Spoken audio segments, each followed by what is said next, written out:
Kamusta ka na din, anak? Ayos lang naman po. Medyo tambak po kasi sa gawain, tapos midterms pa po namin, so kailangan ko po mag-aral. Kayo po Okay lang, anak. Kumain ka na ba? Pasensya na wala kaming maipadala ng papa mo, ha? Medyo mahina trabaho ngayon eh.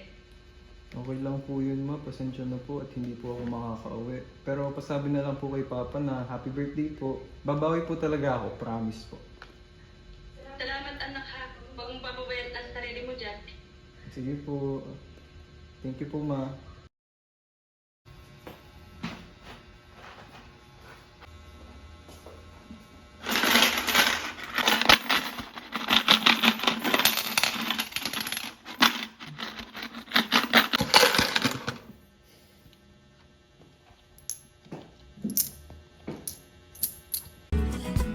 Karamihan sa atin na mga problema ay dinadaan na lamang sa mga ngiti.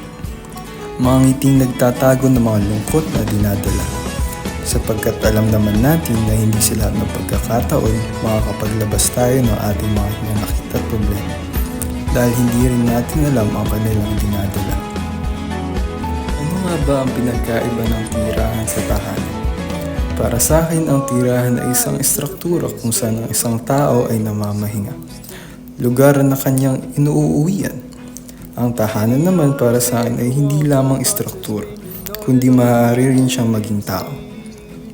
At para sa akin, yun ay ang aking mga kaibigan. Tahanan, na ang salitang ugat ay tahan. Sila ay yung mga taong umiintindi at nakikinig sa iyong saloobin.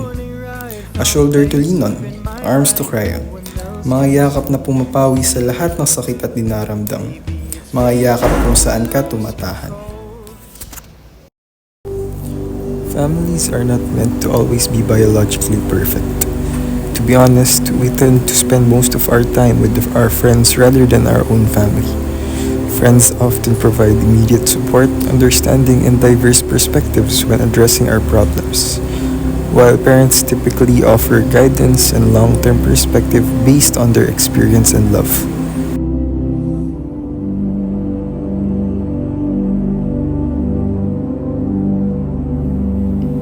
My dad passed away after his birthday. I failed my finals, I lost my scholarship. Our family were struggling financially, while I was fighting with my mental health. Hindi ko kaya magsabi sa kanila.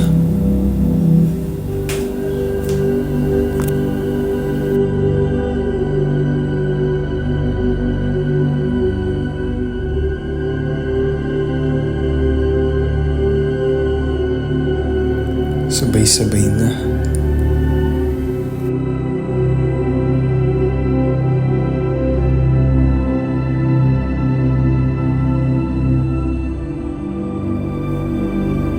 Hindi ko na kaya.